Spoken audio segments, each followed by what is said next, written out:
Harka fuunee akkam jirtu kabajamtoota daawwattoota miidiyaa Wiirtuu. Amma oduuwwan gaggabaaboo isaa kanaaf qindeeffanneen isinitti himuun kan isin faana turu ani Odaaptaa Muutii aga xumuraatti nu faana tura. Ministeerri muummee FDR Dr. Abiy Ahmed ministeera muummee Chaayinaa Li Qiang waliin mari'ataniiru. Mariin isaanis tumsa diinagdee biyyoota lameen gidduu jiru haalota cimsuu dandeessisan irratti kan xiyyeeffate ta'uu ragaan waajjira ministeera muummee irraa argame ni mul'isa. Dr. Abiy guddina damee hedduu mootummaa isaanii fi milkaa'inaalee argaman irratti ibsa kennaniiru. Dabalataanis Chaayinaa waliin hariiroo daldalaa cimsuun barbaachisaa ta'us kaasaniiru. Ministeerri muummee Chaayinaa Li Qiang gama isaaniin biyyoonni lameen daandii guddina diinagdee irra kan jiran ta'uu isaaniin daandii guddina waloo karoorsuu akka danda'an eeraniiru. Marii isaaniin booda ministeerri Dr. Abiy Ahmed fi Li Qiang walii galteewwan walta'iinsa garaagaraa 12 mallatteeffaman irratti argamaniiru. Faanaatu gabaase. Sirni awwaalcha aartist Alloo Daawwee magaalaa Adaamaatti gaggeeffama.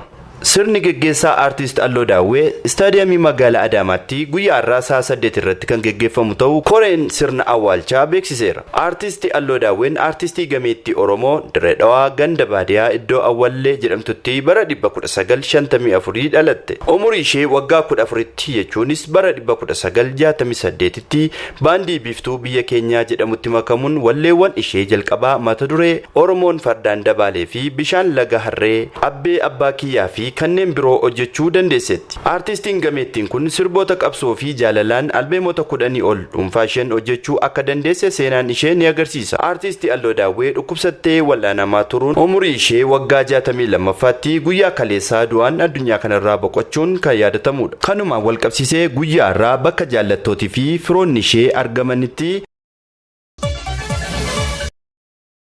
Koyyee Facceetti balaa ibiddaa mudateen qabeenyarra miidhaan qaqqabe. Finfinnee kutaa magaalaa Aqaaqii Qaalitti aanaa 9 naannawaa Koyyee Facceetti balaa ibiddaa mudateen qabeenyarra miidhaa qaqqabu koomishiniin hooggansa sodaa balaa fi ibiddaa Finfinnee beeksise. Balaan kun guyyaa kaleessaa kan mudate yoo ta'u manneen hojiilee sibiilaa bakka hojiin gommaa itti hojjetamuu fi garaajii akkasumas giroosariirra mancaatiin yoo qaqqabu nama tokkorra ammoo miidhaan salphaan qaqqabeera. Konkolaattonni suphaaf garaajii keessa turanii fi dhangala'oo biroon ibidda uumuu danda'an jiraachuu fi balichaaf birmannaan gaafatamuun harkifatee ta'uun babal'achuu balichaaf sababa ta'eeraa jedhame.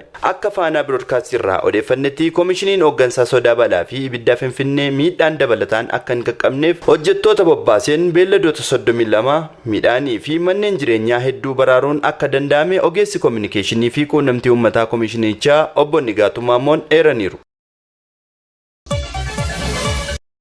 Pireezidaantiin Masrii Abdul Fattah Al-Sisi ministeera dhimma alaa Ameerikaa Antooni Blinken Kaayirootti keessummeessuun onkoloolessaa 4 bara 2016 dhimma waraana Palestaayinii fi Israa'el keessatti deemaa jiru irratti mari'ataniiru. Marii sana irratti Al-Sisiin ejjennoo biyya isaanii irra deebi'anii dubbataniiru. Dabalataanis boombiin Israa'el Gaazaa irratti darbataa jirtu mirga ofirraa ittisuurra darbee adabbii walootii jedhan. Marii Ameerikaa fi Masrii kan hordofee Israa'el waraana kibba Gaazaatti geggeessaa jirtu saatii hin murtoofneef dhaabuuf waliigalteerra ga'amuun ibsameera.